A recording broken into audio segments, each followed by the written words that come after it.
family bonds are still maintained, togetherness, which is key, and unity, which stands and represents the family. The show runs Monday, 9 a.m. to 10 a.m. and it's always good because we have our wonderful viewers always ready to watch us. We are streaming live on our Facebook and YouTube. You can download the Galaxy mobile app so that you can watch us on the go. And a big shout out to our Star Times family. We love you. We celebrate you. Thank you to everyone who has been keeping faith with us on the show. We love you. And this is the first time you're seeing this face. I'm wondering what's the name. I am Princess Joy Ayo Abu. I love the way the Abu sounds. One thing I want you to understand is that no matter the battles you fight in this life, your belief is what scales you through life. No matter the battles you fight, your belief is what scales you through life. And remember, it's a year of ever flourishing. It's a year of dominion. In every way you look at it, flourishing is certain for you if you put in the hard work and believe and keep your faith standing and keep your faith. I used to say, whatever religion you stand and represent, believe in it, run with it, and let it work for you. Welcome to the show. Today promises to be wonderful, informative, educative, and very, very exciteful, because it's going to be a wonderful one on the show. But you know, when I'm looking all this cool, calm, and collected, I'm not always in the studio alone. Today I'm on the cool side where we are trying to be peaceful as ever, and we have our very own my personal person. We have Mama Jenzi in the building. Good morning to you. Good morning. I'm cool, caller. I'm very cool this morning. We're on the side of peace. We don't want trouble. Good morning to you. The beautiful thing about peace is you have this settled mind, calmness around you, and you see that hostility is not in the area of that environment or that scene. There's no hostility, there's no scare, there's no necessary discomfort or you're just there. You're just there. Out of place, you're calm. Lots of chaos. It's no longer there. So peace of God that surpasses the understanding of man is what God has always surrounded his own with. Exactly. And so when you say you are calm and collected, I understand. I understand. You know, starting is another beautiful thing that one should not overlook.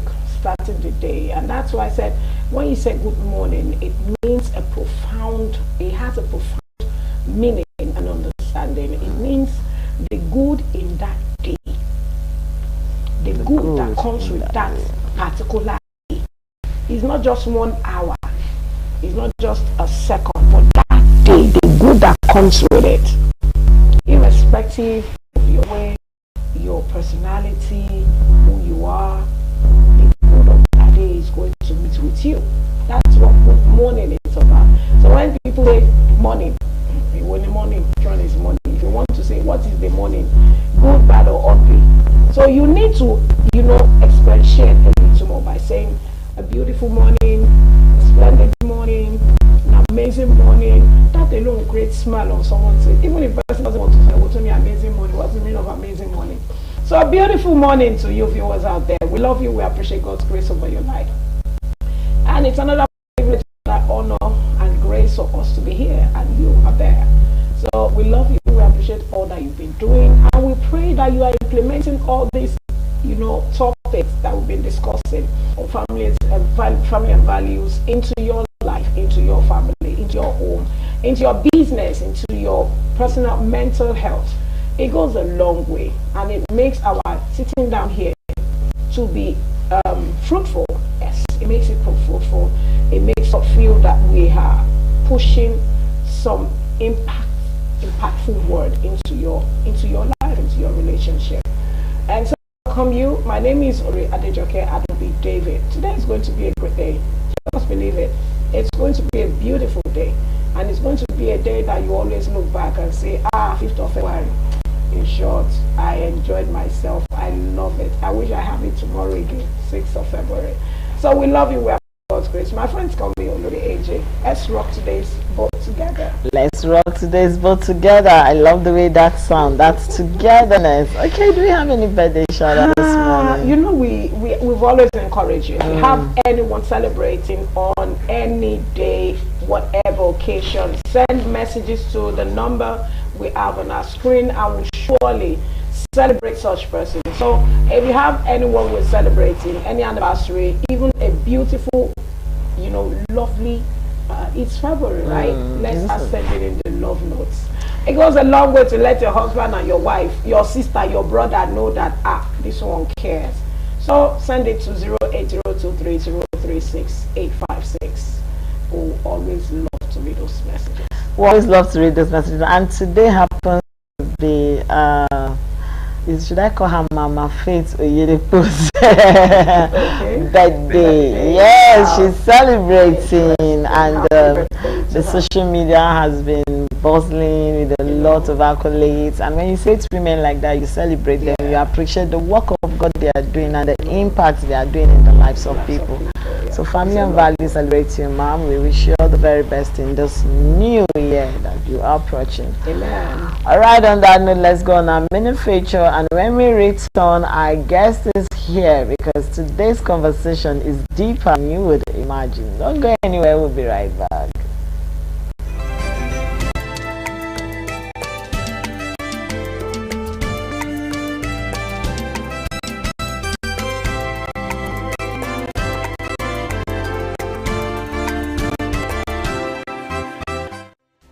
Marriage as a partnership and not power struggles. Marriage is often viewed as a union between two individuals, but it's essential to recognize that a successful marriage is built on a foundation of partnership, mutual respect and trust. When marriage becomes a power struggle, it can lead to resentment, anger, and a breakdown in communication. In this write-up, we will explore the importance of shifting from a power-based mindset to a partnership-oriented approach, fostering a healthy and more fulfilling marriage. The power struggle paradigm. 1. Competition. In a power struggle, each partner tries to gain control and dominance, often leading to competition and conflict. 2. Win-lose mentality. This mindset fosters a win-lose attitude when one partner's gain is seen as the other's loss. 3. Lack of communication and trust. Power struggles often involve a breakdown in communication, leading to mistrust and resentment. The partnership paradigm. 1. Collaboration and cooperation. A partnership approach emphasizes collaboration, cooperation, and mutual support. 2. Win-win mentality.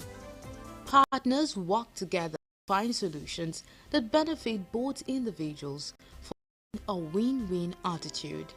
3. Open communication and trust. Effective communication, active listening, and empathy are essential components of a healthy partnership. Benefit of a partnership approach. 1. Increased intimacy and connection. By working together as a team, partners can deepen their emotional connection and intimacy. 2. Improved communication and conflict resolution. Partnership approach encourages open communication, helping partners to resolve conflicts in a constructive and respectful manner. 3. Enhanced problem solving and decision making. Collaborative problem solving and decision making can lead to more effective and creative solutions. 4. Greater sense of equality, respect. A partnership approach promotes mutual respect, equality, and a sense of teamwork. Practical strategies for fostering a partnership. 1. Practice active listening and empathy. Make an effort to truly listen to and understand your partner's perspective. 2. Use I statement and non-defensive communication. Express your thoughts and feelings using I statement, avoiding blame and defensiveness. 3. Focus on shared goals and values. Identify common goals and values, working together to achieve them. 4. Cultivate a sense of humor and playfulness. Maintain a sense of humor and playfulness in your relationship, helping to diffuse tension and conflict. 5. Seek outside help when needed. Don't hesitate to seek the help of a couples therapist or counselor if you're struggling to navigate conflict or challenges. Marriage is a journey, not a destination. By adopting a partnership approach, couples can break free from the power struggle paradigm and build a stronger, more resilient relationship. Remember, a successful marriage is not about winning or losing, but about working together as a team to create a fulfilling and loving partnership.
Marriage as a partnership and not power struggles. Marriage is often viewed as a union between two individuals, but it's essential to recognize that a successful marriage is built on a foundation of partnership, mutual respect and trust. When marriage becomes a power struggle, it can lead to resentment, anger, and a breakdown in communication. In this write-up, we will explore the importance of shifting from a power-based mindset to a partnership-oriented approach, fostering a healthier and more fulfilling marriage. The power struggle paradigm. 1. Competition and control. In a power struggle, each partner tries to gain control and dominance, often lead competition and conflict. 2. Win-lose mentality. This mindset fosters a win-lose attitude when one partner's gain is seen as the other's loss. 3. Lack of communication and trust. Power struggles often involve a breakdown in communication, leading to mistrust and resentment. The partnership paradigm. 1. Collaborate and cooperate.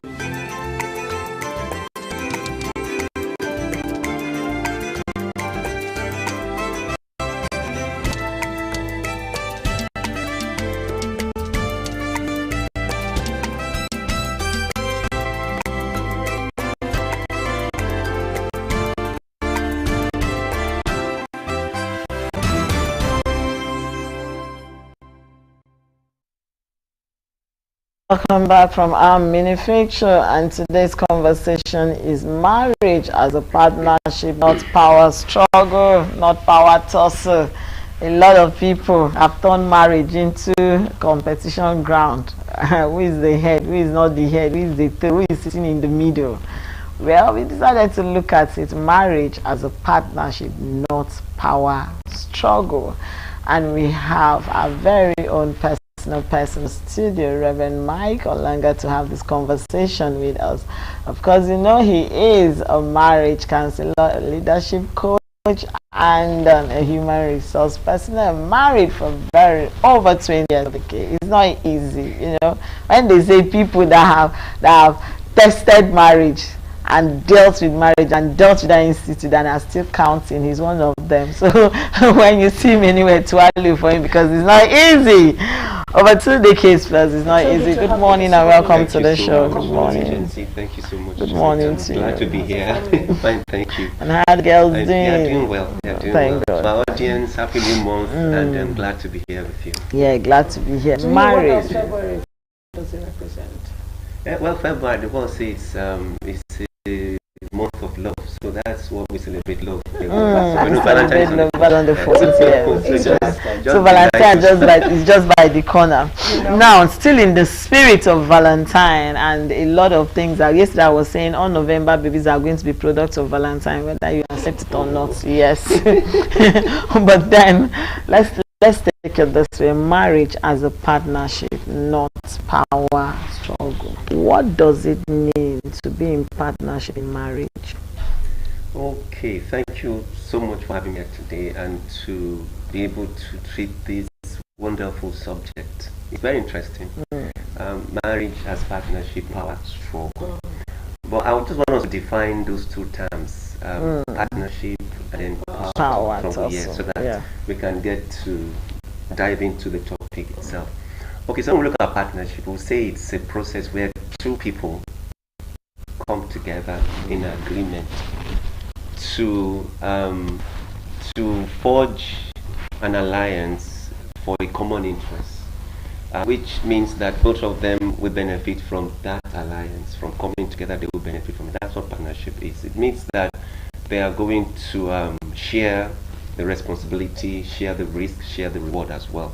And they are going to contribute resources to this endeavor that they are coming together to pursue. They are going to share expertise, share skill. They are going to contribute contribute expertise, contribute revenue and things, just to make sure that this, our common goal, is met. That is what partnership is. Now, on the other hand, power struggle is a case where we have two people competing to outdo or to outshine the other person. The other person is trying to be on top of the game. Then the other person may feel that I'm being oppressed. This person is not listening to me. So that's what power tussle is. So we've come to understand what partnership is and what power tussle is.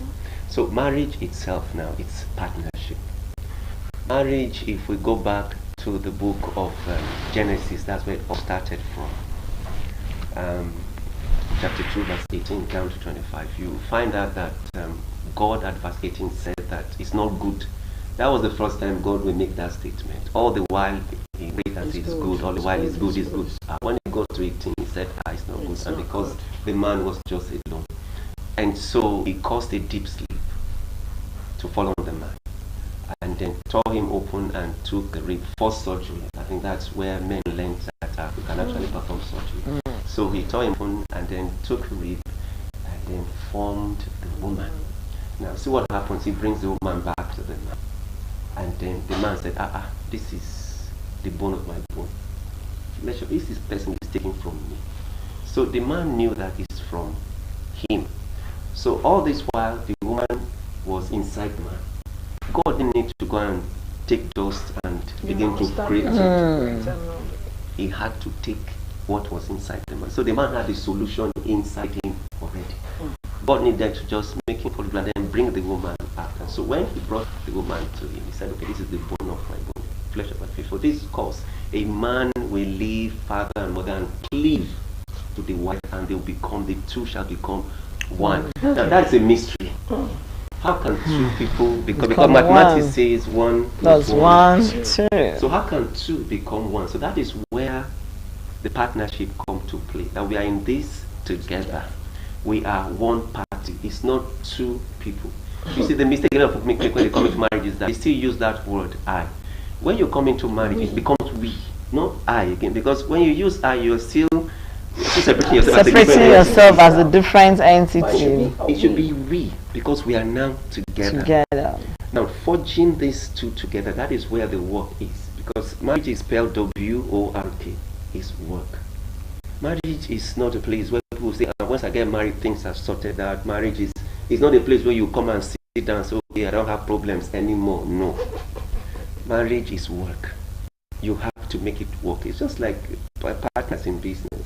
They have to plan, they have to sit down and make sure that this it's working. Yes, investment. We have investment in this. That is at stake. It mustn't fail, because if it fails, two of us are in trouble. You've lost. So we can't afford to drop the ball. We just have to make sure we are there for each other's weaknesses, that we make sure that this endeavor doesn't fail. Okay, this endeavor doesn't fail. You've actually analyzed what marriage should be, the qualities that should come with it, and the attribute that is expected. But I want to can we say there is a pathos in the generation of marriage that we have now? Can we really say there is a pathos or a struggle of who is doing what and how certain things need to be done? And so I want to ask, why is there a pathos? Why is there struggles? Yesterday we were talking about communication, and I love the fact that our last caller, Melvin, was it Melvin? Yeah, I have good memory. I'm a very intelligent girl, you know. I'm still very intelligent. Melvin was our last caller, said something, and it's so important. He said communication, very key, we know that. But in the process of trying to communicate, the last text message said, the woman should always be calming down. Calming down. He said women should not raise their voices. They should not be raising their voices. You know, men will be men. And when they talk, their voice, you know, take over the room. But a woman has a soft voice. So when she rock, I use your voice. So can we say, I love the smile we are putting together. Yeah. We really need to smile. There's a lot of forceful in every home. That is. Whether we like it or not. It's happening. It's for real. It's happening. So why is there power to also? Wow. Especially in the generation that we are now. So I will tell you that's how my parents have been doing. So that's the only language I understand. If she doesn't hear me, I will give it to her. So why is there power also? Especially in communicate and other things in that marriage. Thank you very much. That's a very, very, very important question. I just want to take us back to purpose. I must said that if purpose of a thing is not actually understood, abuse is inevitable. So what is the purpose of me coming to this union? What are my roles? See, if we don't define this, and that's why we encourage people to go for courtship, because courtship helps you to get to understand and know how this person lives or how this person does things, and then you can all communicate to this person. This is what makes me happy. So if you find red flags there, I can't enter into this because this person is not giving me space, this person doesn't respect my boundaries, this person is always domineering. That shouldn't be. Now back to the question, why do we have that? It's because roles are not properly defined. The man will say, okay, tradition says I'm the head. The woman doesn't say you're not the head.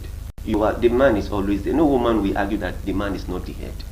It's only when the man doesn't do what the man ought to do. That is when that thing comes to be, I'm the head of the family, I'm the man and all that. If the man does what he ought to do, love the woman for the woman, you know, give her a breathing space to grow. Let the woman be happy that you are there with her. Let her find a companion that she can rely on, a companion that is always helping to build her. Make her feel that, yes, I am getting better. I am no longer where I used to be in my career, in my knowledge of things. I am getting better. Let the woman feel that, yes, this is a good breeding ground for you. But you know, when those things are not put in place, you just believe the woman come and then bow down. Whatever you say, you should say yes. No, the generation, no, they will ask questions. Okay. They will ask you. Okay. My daughter, when she was I think that she was just 4 or 5, that girl asked questions a lot. And my wife couldn't deal with it. I said, look, this generation, no, we are passive. When our parents will talk. The getting generation, we're good to go. This generation, they will ask you why. They want to know why certain things. So you owe that explanation. Just help them to understand. So you can't get into marriage and expect the woman to be dormant. No, she's into this too. This is also part of what she has invested in. So you need to give her that space. That power also comes to play. So most times when the man has so much fear, make the woman feel oppressed. And of course, you know, people want to push back. That pushing back will now make that power also to become very evident. Yeah. Because, you know, sometimes they say, I think this parable says, when you keep chasing a goat, the goat keeps going. You get to a place where the goat to say, it's not enough. The goat will turn back. Yes, people get to that place, that point where, no. When their elastic limit is gone. Let me tell you, I have much, I can't take all that. So that's where that part also come to play. When one person feels that I'm not being heard, I'm being sidelined, I'm being dominated. That person will just one day, it's not every time, it's not the time. One day the person will just say, okay, come. This person know that me too. I'm also a human being. The human being in me, I have a voice. I have a voice, I can also talk, so that is what actually causes this power toss when there is no understanding of rules. As a man, I am to give leadership spiritual and also leadership in the family. As the woman, I'm to support the man. Because there's a place of where we don't agree on this. Yeah, let's come together. Let us because we are two in this venture. It's just like saying that I think you've heard of merger when companies merge. Maybe a bigger company is going to buy over a smaller company. Now that merging, it takes a while before that happens. So marriage is like that. Everybody comes with baggage into the marriage. Everybody has one thing or the other that they are also trying to get better with. Nobody's perfect. So there's no perfect marriage on earth. No perfect marriage. So even though the marriage is 40, 50 years, yes, they are still getting to know each other. The in-depth of it and so everything. It's like merging two people coming from different backgrounds. So of course there will be that friction. That friction. You know, when you want to solder metals together, you need heat to put them together. Sure. So you know, when you want to forge or merge two people together coming from different backgrounds, that friction will be there. Now, the wise thing to do is to learn from that friction. Because if you run away from friction, there is no way you can bond. There is no way you can bond. All right, let's go on a word of marvel. And when we return, I told you today's conversation is deeper than you think. We'll be back, don't go anywhere.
That was our word of marble. A deep one there. Marriage is all about fight, anger, shouting. But at the end of the day, you stay together despite the day, how fucking it is. You still remain there, and that is what togetherness means. Just like our guest was saying, you must go through that heat to become that wonderful major. But now let me take it from the place of financial independence and dependence on its own now.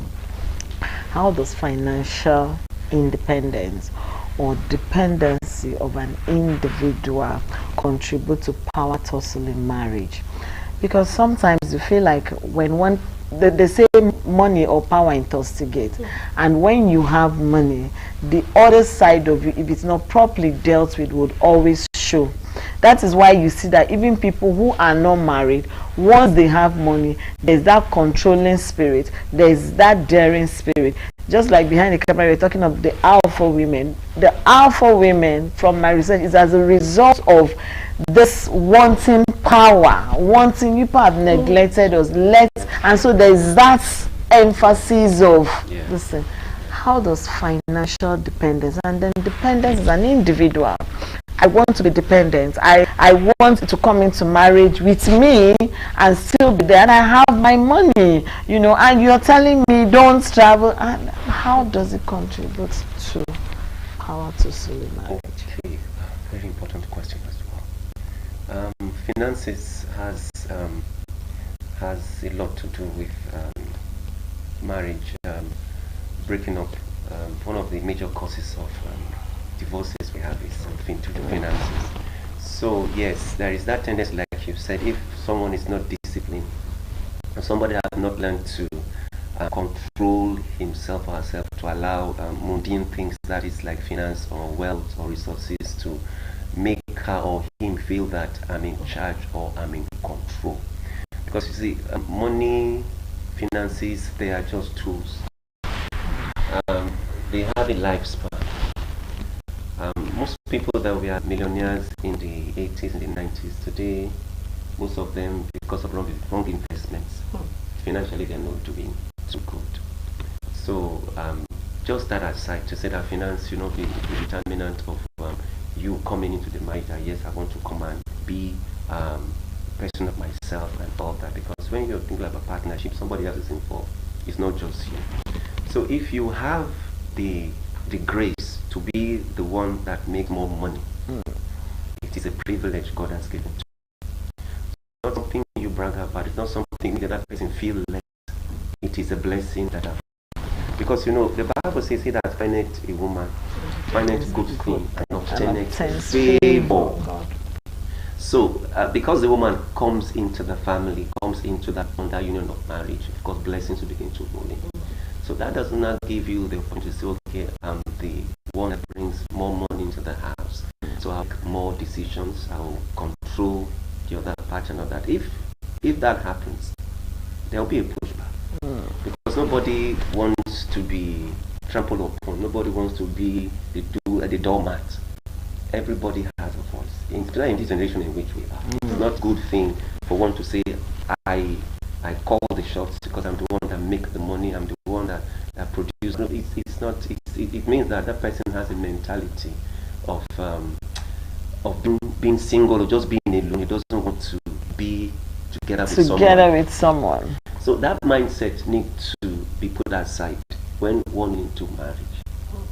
Now there is a positive side, negative side. So you're bringing in the money. Now, don't make the other person feel that yes, you don't need to do anything. Just sit down there and be receiving, be on the receiving aspect of the money. So when we counsel, so most times you find that women are in this side. In this side of receiving, they just want to sit down and be the receiver. Sometimes it flips. The woman is the breadwinner. She's the one that has a bigger business and brings in that money. So the man feels, let me relax. The woman is there. She's but do we really need? I just want to ask what she said and what you have been able to expatiate on. Do we really need to sit on that basis that you bring in more of the money, so make the decision, or this is the limit to what you can, to what you can do, what you can say? So I dictate. Like, why is it necessary? And if it is not necessary, do we need to sit down and talk this over before they start coming in, so that there won't be a reprisal of kind of scenario in that relationship? And at the same time, people do change. Yeah, that's people why. do change. You know, we've discussed this. You understand? So it's just like a covenant. Like a reminder. It's a reminder, it's an agreement, a Yes. bond between the two of you that, see, we have discussed this before now. So whoever is bringing in more should not limit the other person. Yes. So do you think it's possible that such couple come to an agreement before they walk into the solemnization of the relationship? Yes, it is very, very important. Because it's Valentine, lots of proposals are flying in the air. Yes, so that is why. So that is why it is an agreement. We need to agree, and if need be, we need to keep reminding each other, because there's a tendency to forget. Put it We can put it in the just remind us. Remind us. And when you come into this partnership as in marriage, your money is no longer your money, it's our money. Just like women will say it's our money. But our money is my money. Our money, my money. So you can see it's very sweet. Very sweet. So you can see the mindset. Once you have that mindset of we, no longer I, the two coming together to become one. That money thing should not make you feel I am the boss. Because if you come with that mindset, the time it goes, you become your leadership and everything is ended. Your tenure has gone. Other person will now rubbish you, and you can't even talk, because what makes you talk is you feel you can have the capital. I am the one that finances. I'm the one. So if that finance goes, because for you came into this marriage feeling that yes, you are loaded, you have all the money, you can just do what you want to do. That is the mindset you came into. We'll even remind you of how I married you. You know how much I spent? I built a house for your father. Do you know how much I spent? Have you ever entered the plane before? I'm forgetting that the Bible says money has wings. So it can fly to somewhere else. So if your money now flies, the woman now begin to show you paper, because some people want to, they want to revenge. I trust my gender. And all that. So it's not a good place to be, back. that you have the finance, and that makes you, feel that I am the one in charge and I'm in control and make the decisions, because I am the one that put the bill and all that. It is two of you together. So that agreement need to be done, to speak and discuss about it, so that this problem will not come later on, that we've agreed on this. Yes, the money coming in is our own. You know, my gender, the urban lady say, "Oh, coming in." My husband this money. So whoever is not happy, it's your problem. It's always seriously. It's a thing of joy. Come on. When the money comes more from the husband. Yes. Even the husband will carry shoulders. Yes. Shout out to the Igbo men. Forget. No, you know why? Because those ones they are pride. And to the Hausas, forget. See, when man gets cash, loaded money, it makes him feel like the man that is supposed to be. Yes. We pray for all those men that their business are down right now, that God will breathe into your business. Yes, so. And remember, you those who are career or professional men out there seeking, you have been working before, things just went down, don't worry. Women will always be women. You know, it's one of those. We love you to have. We will reduce our voice. We will not raise our voice. And God will help you. That money will come back, but don't do playback. Don't do return match. We beg you, on behalf of all those women, we beg. It's not, you see, it happens. We women, we love money. We love money. It's a general thing. It's a lovely thing for your woman to say, my husband is money. See that? See us like coming. You know, they carry their shoulder. I wish I sabi how to speak Igbo. No, you know they will praise you. Oh no. Don't return back those financial situations. We return a certain situation to your finances. All men out there who are really hustling and trying to make good their home. Now, the question I want to ask is this: what role does compromise play in maintaining tussle-free marriage, relationship, togetherness, bonding? What role does compromise play? That's a very beautiful word, compromise. It helps the people there to knit together. Because if there is no compromise, then partnership will suffer. Because these two people are not perfect on their own. True. What partnership does is that we complement each other. That's what marriage also does, complementing each other. So that compromise is needed to say, okay, this is where I don't understand you, but can you help me to understand you? Now, I'm trying to come to you. I've left my high horse. I just want to know how it is down here. Yes, so that I can blend with you. So that you don't feel lonely, you don't feel I am dominating you. So doing that is that I'm compromising my high heel that come to this lower level. Yes, to understand it so that we can work together. It's both sides. That makes marriage beautiful. That two people are willing to compromise, two people are willing to forgive. That's what makes marriage very beautiful. Because the truth is that this year, August, I'll be 25 years in marriage. Yeah, and we're going to celebrate. It's going to be a great one. So it's been sacrifice, it's been compromises here and there. It's coming to understand, because these are two people coming from different background, different upbringing, and they are coming to form a family separate from the two they are coming from. So of course there will be misunderstanding, there will be different ideologies. So we need to sit down and say, okay, this is how I love this done. How do you think we can do it better? It's not trying to downgrade the other person and say, you don't know anything. No, it's not trying to bring the person down by our words. Person by words. See how we can help the person. Take for instance, like where my mom raised us, cooking. You know, she does this rice and beans together. That is the way I know how to eat rice and beans. But the day I try to prepare it in the house, my wife said, she doesn't eat rice and beans together, she eats it separately. Oh, I said, I didn't know. This is the way we are taught. I said, okay, next talking about that, I've missed that combination. Maybe I'll think about it together. Yeah, very sweet. So I said, okay, next time I'll do it. You know what? She was speaking, that woman that time, she was speaking. The beans. I felt, but I said, sorry, I didn't know. That next time I'll do it separately.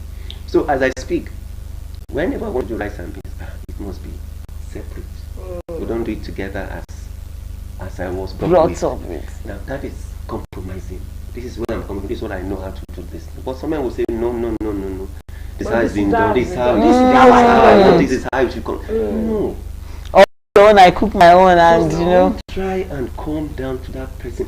It make that person feel I'm appreciated, I'm being heard. This person listens to me, and is trying to come. It's not as if it is convenient. It's not going to be convenient. Marriage is more about sacrifices, because I need for this thing to work. If it was more work, how can I help this person?